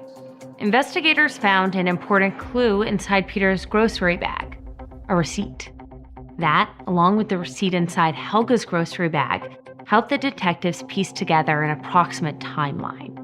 They believe the killer was inside the Delisle's home between 4:30 and 6:30 p.m. It had to be someone that at least knew him or was familiar with the place, because when you have 3 people that have been killed, it would not be in a pristine condition as if it had literally just been cleaned by a professional. There would be blood droplets someplace. There wasn't. Other than the blood smears, there was no blood. We found 1 blood droplet on the garage door. In their garage, police noticed that one of the Delisle's vehicles was missing. So a bolo alert went out to be on the lookout for their white Nissan Pathfinder. But a key piece of evidence came from the Delisle's landline telephone. Keep in mind, it was 2010 and landlines were still common. The police officers, investigators had looked and had seen like some call IDs that would have come about during the time frame that the murders happened. The caller ID on the Delisle's phone showed a series of calls from payphones. Detectives wanted to know more about these calls, but getting answers wouldn't be easy. It was a landline, and because they live in kind of an outskirts area, it was a phone company that wasn't real cooperative with us. But we were trying to track down those calls. But there was something else on that phone, a mysterious and angry voicemail. You little spoiled son of a bitch child. You don't me in that tone of voice, you don't threaten. You get down there, I'll give him a call. Detectives listened as this person rattled off a series of threats to Jill. If you mother threaten me, I will put a cap in your ass fast you won't even see it. Just before the 30-second message abruptly ended, there was one final threat. If I'm not you, I'm going to put a bullet in your head. You understand that, you little sucker? You disrespectful little mother. You. Send this message. It's not easy to hear all of what was said, but the caller threatened to murder Jill Delisle. So the question for police was, whose voice was on the other end of that call? The answer would lead detectives directly into harm's way. What if mind control is real? If you could control the behavior of anybody around you, what kind of life would you have? Can you hypnotically persuade someone to buy a car? When you look at your car, you're going to become overwhelmed with such good feelings. Can you hypnotize someone into sleeping with you? I gave her some suggestions to be sexually aroused. Can you get someone to join your cult?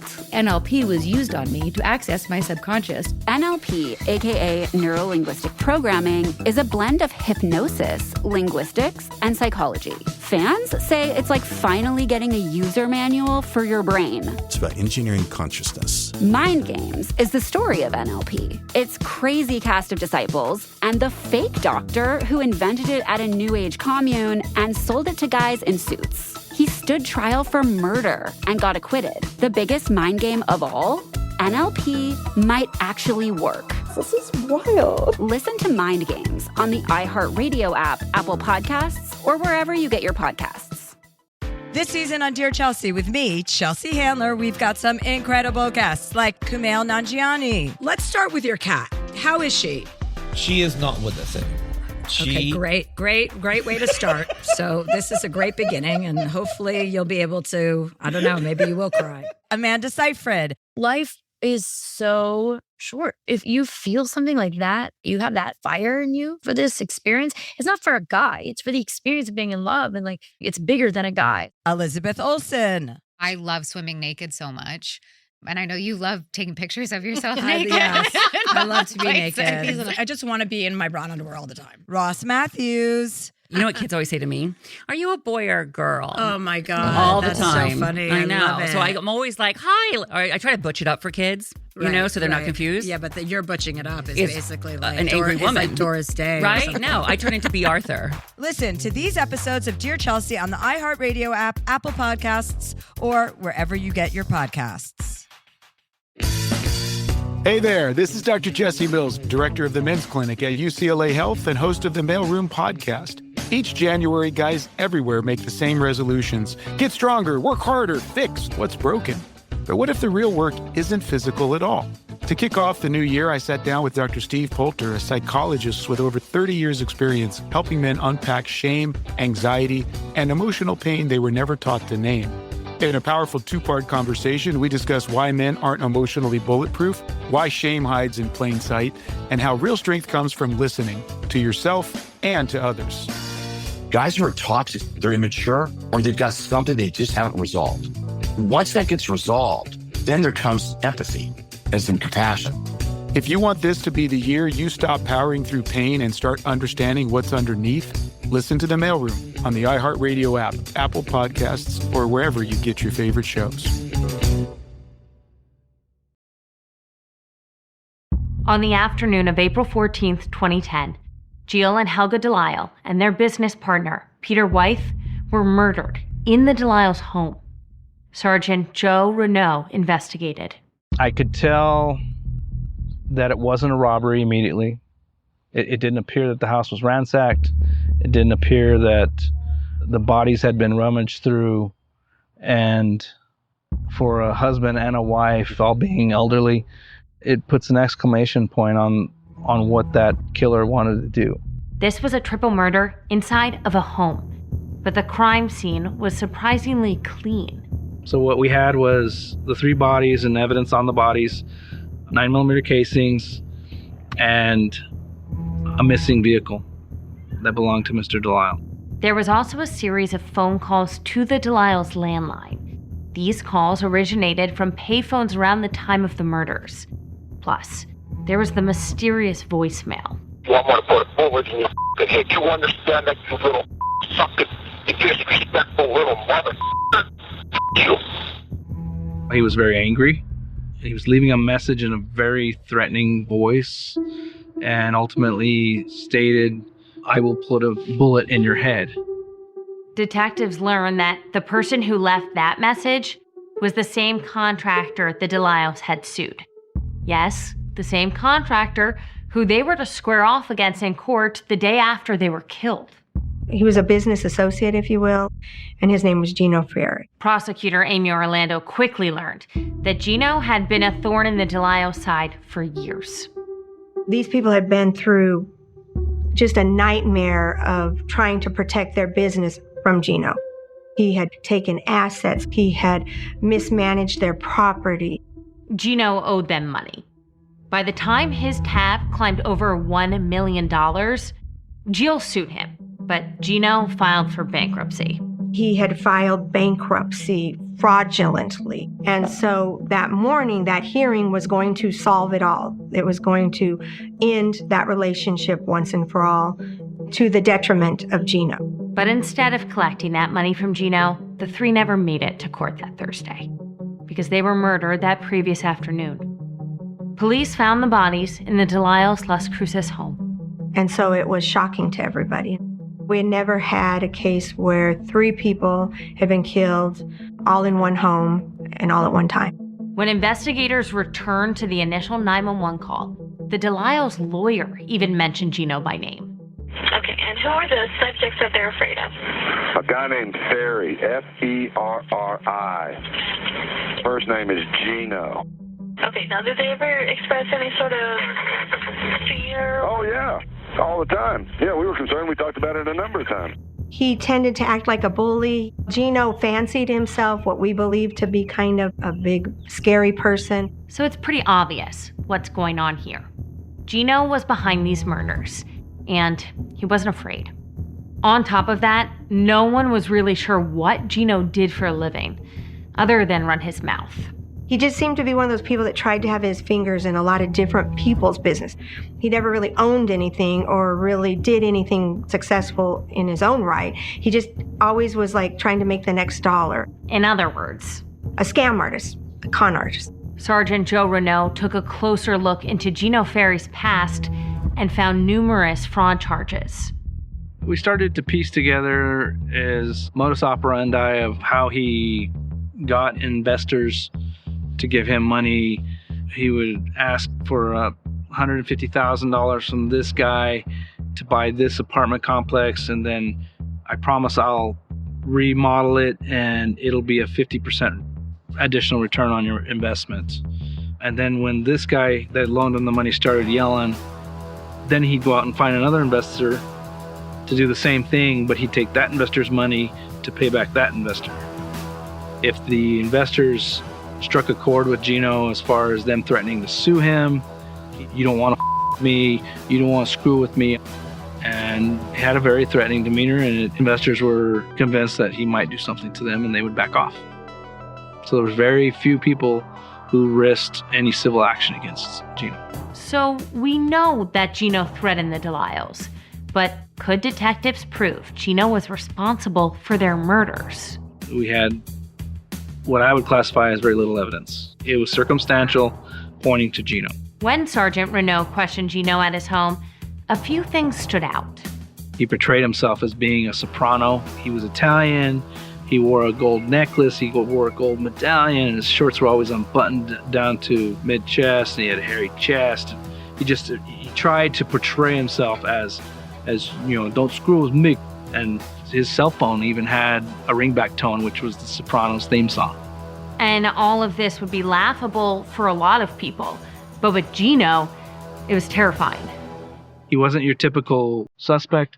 I don't care. Do it. Come to my house. I don't care. Sergeant Renault asked him if he had anything to do with Jill Delisle's murder. Basically says, yeah, I didn't like motherfucker, but I wasn't there. It wasn't me. I can prove where I was. I was in El Paso and I was at the gym. I have receipts. He said he was at the gym at 9 o'clock in the morning, and that turned out to be false because he had to use a key card to check in, and they had no record of him checking in. Gino also claimed that he took his girlfriend shopping at an outlet mall in El Paso. We confirmed that he was in El Paso, but he was back in town at about 4 o'clock, 4:15 to 4:30ish. Keep in mind, the police believe the murders took place that afternoon between 4:30 and 6:30 p.m. He said, yeah, I got back into town after some shopping with my girlfriend, and my shoulder was hurting, and I took a Vicodin and laid down for a couple hours. And to me, that was a red flag. To me, that was okay, he just gave us the time span in which we believe the homicides could have occurred. That evening, Gino said he went to a friend's house and got gas, dinner, and groceries before heading back to his mother's house. Whenever a suspect gives me an alibi of a certain time period that is impossible to confirm, in other words, I was by myself and I was asleep or I was driving in the middle of the desert for 2 hours, and it can't be confirmed, that's a red flag to me. And I put my pen down and I looked him straight in the eye and I said, did you kill those 3 people? For a guy who always had an immediate response, he did not this time. And it took him about 10 seconds.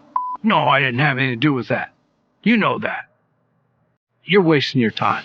Detectives questioned family, friends, and anyone with a motive. But all roads kept leading back to Gino Ferry, who seemed to almost dare investigators to prove he did it. He was cocky. He was extremely cocky. On the 10th day after the murders, things took a strange turn when the Delisle stolen vehicle turned up right in front of their eyes. The missing car was recovered across the street from the sheriff's department, and that was kind of odd. Jill's missing Nissan Pathfinder sat in a parking lot across the street from the sheriff's department. It was empty, and it had been wiped clean of any fingerprints, leaving prosecutor Amy Orlando to wonder if someone was trying to send a message. It was as if the car was left as to mock law enforcement. Literally, you could walk from the sheriff's department to where the car was. Investigators believe Gino was playing a dangerous game of catch me if you can. What if mind control is real? If you could control the behavior of anybody around you, what kind of life would you have? Can you hypnotically persuade someone to buy a car? When you look at your car, you're going to become overwhelmed with such good feelings. Can you hypnotize someone into sleeping with you? I gave her some suggestions to be sexually aroused. Can you get someone to join your cult?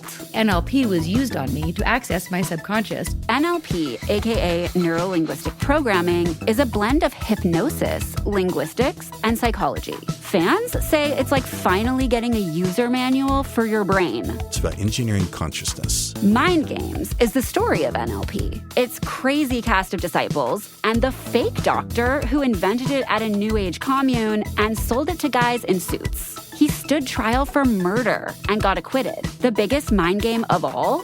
NLP might actually work. This is wild. Listen to Mind Games on the iHeartRadio app, Apple Podcasts, or wherever you get your podcasts.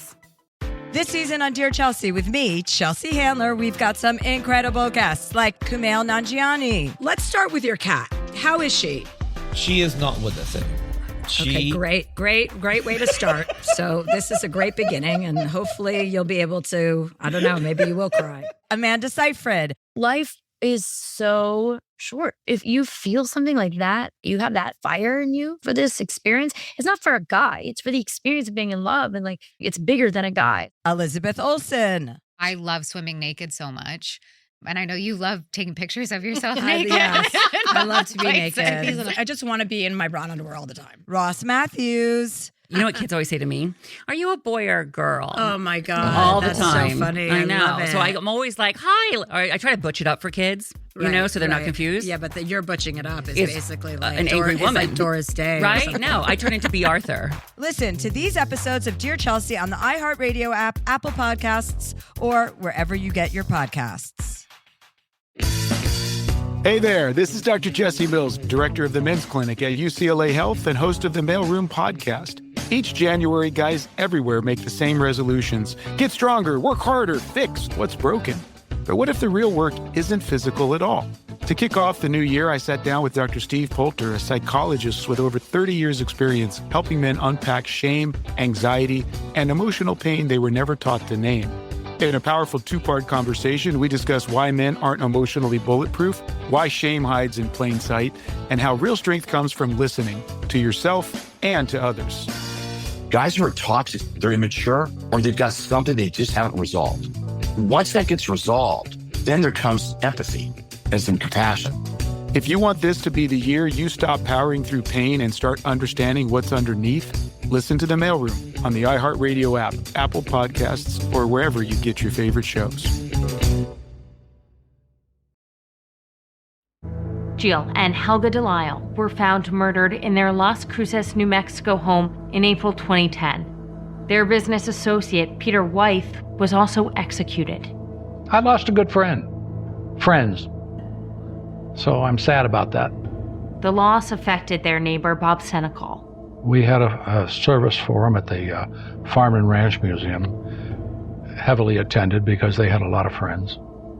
But one of the tragic parts of that service was that Gilles' heart was donated by the mother of a girl that died in a motorcycle accident. And she was at the services, and it felt like she had lost her daughter twice. That mother must have been absolutely devastated. As weeks turned into months without an arrest, Bob, like many others, lost patience with the investigation. And I was disturbed because almost a year had passed, and we've had no results. Nothing has happened. Obviously, the sheriff's department doesn't know what they're doing. And I think it's time to turn this over to the federal authorities. Bob put his frustration into words and sent a letter to the editor of the local Las Cruces newspaper. I don't want to sound macho. I've seen too much in the way of death. This was another person we were laying to rest, and it was sad. Police very quickly said this is not a random event. This was a planned killing. For Bob, it was a no-brainer who the killer was. Gino was the culprit. No question. Because Gino hated him. Didn't hate Helga, and I don't think he hated Peter that much. But he hated Gilles because Gilles foiled him every time he tried to do something. And I think that's what got him killed. Prosecutor Amy Orlando didn't publicly name Gino Ferry as their main suspect, but that's who they were building their case against. It's like we knew who the killer was, but to prove it, we didn't have any physical evidence. Gino claimed to have an alibi, but the police were slowly chipping away at it. Their biggest obstacle was the local phone company. Police knew 3 calls came from payphones to the DeLisle's house on the day they were murdered. But investigators had been waiting for weeks for the phone company to turn over information about the location of these payphones. It wasn't until the spring of 2011 that they finally got their answer. The payphones were at a gas station about 2 miles from the DeLisle's house. And we went in and asked them if they had cameras. But prosecutor Amy Orlando's team did so under the radar. They tried to do it very inconspicuous because we also believed that Gino was watching a lot of the police work. Think about that. The police were the ones looking over their shoulders. My personal opinion was he was getting like some satisfaction after watching us kind of chase our tails. When officers showed up at the gas station, they were thrilled to find surveillance cameras pointed right at the payphones. And so then I get a call later that afternoon, and they're like, "We found it." And I'm like, "What?" Detectives managed to retrieve footage from the day of the murders, which occurred nearly 11 months earlier. Luckily, we got the cameras before they were erased. After reviewing hours of footage, the police finally found Gino's vehicle. The video showed Gino's silver Lincoln Navigator enter the gas station around the same time the phone calls were placed to the DeLisle's house. A car pulls up. It has 2 people in it. They make a call.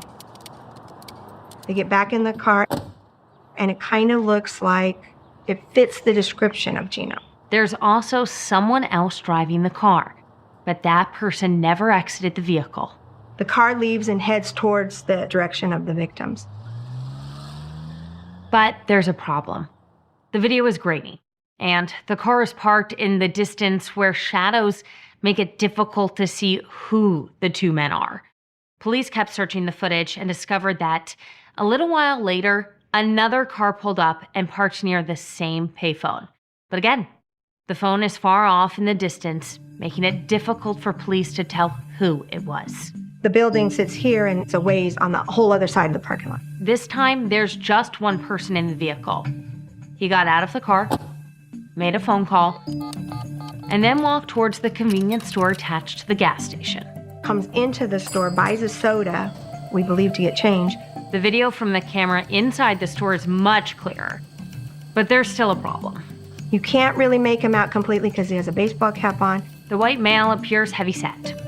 He wore blue shorts with a red and blue striped shirt. This person wasn't Gino.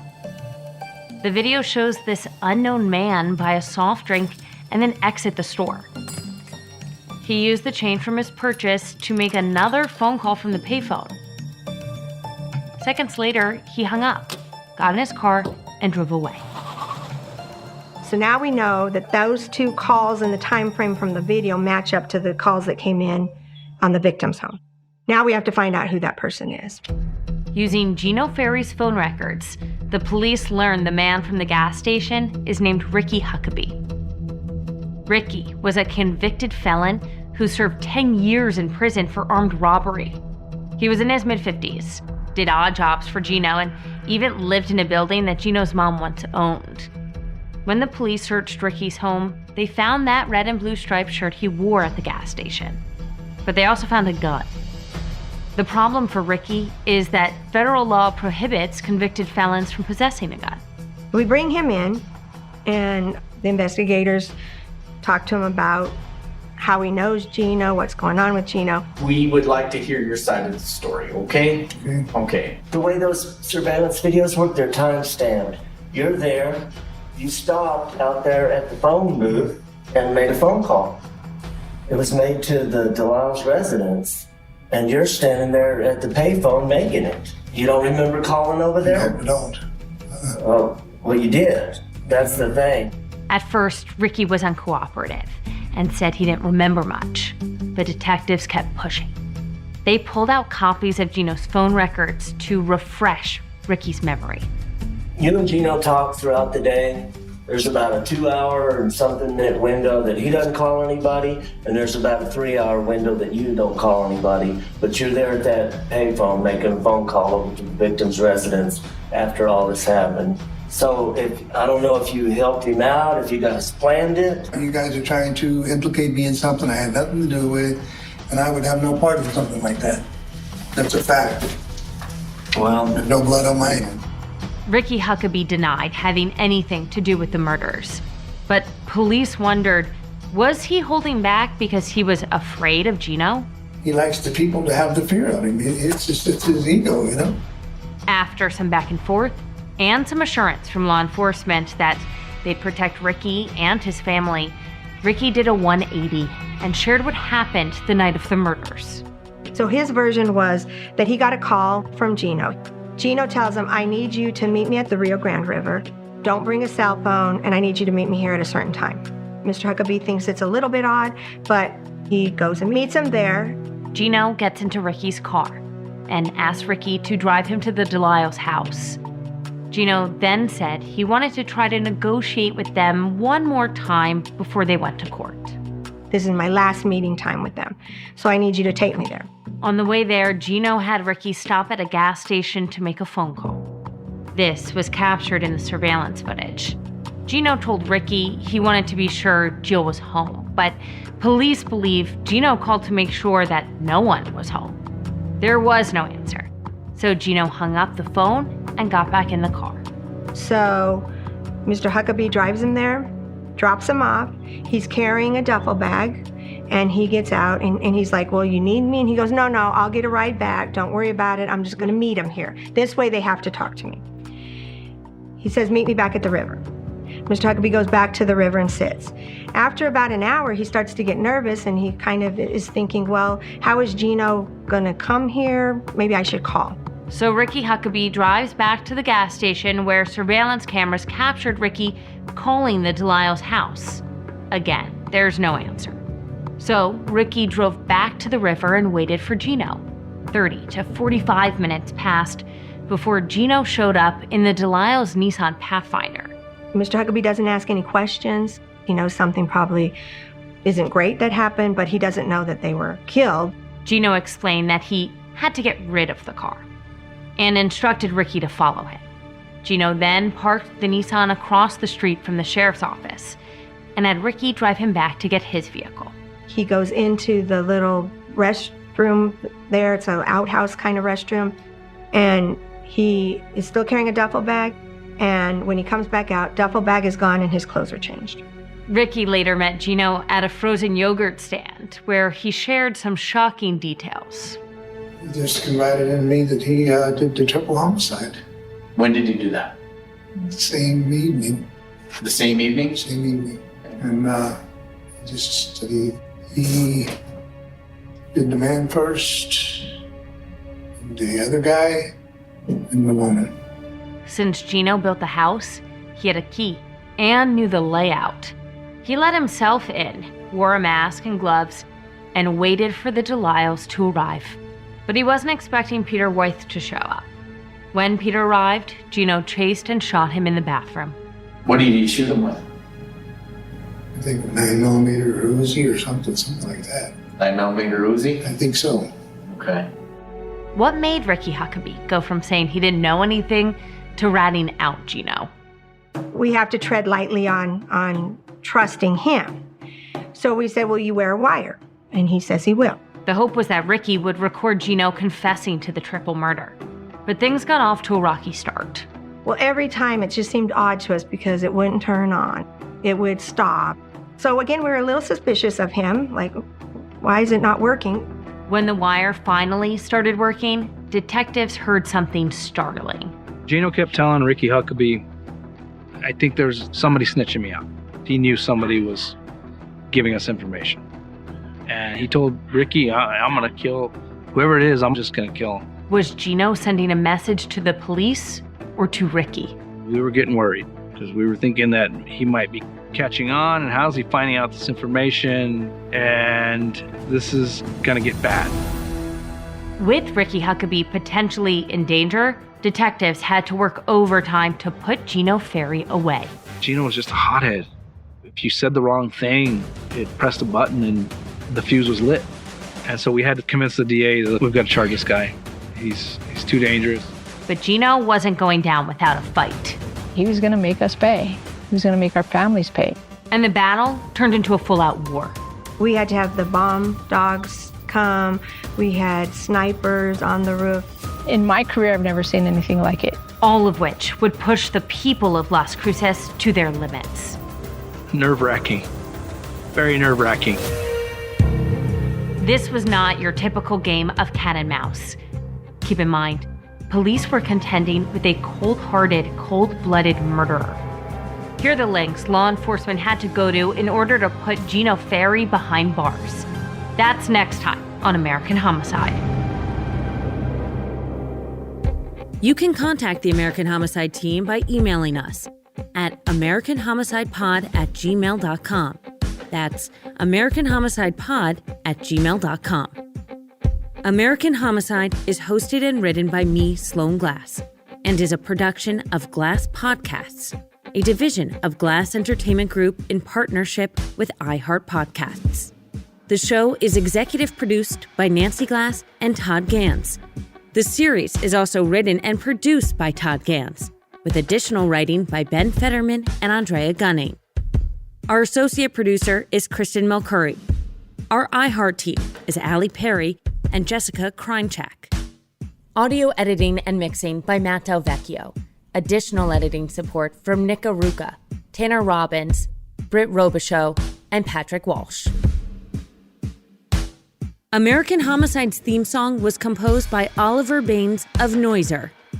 Music library provided by My Music. Follow American Homicide on Apple Podcasts.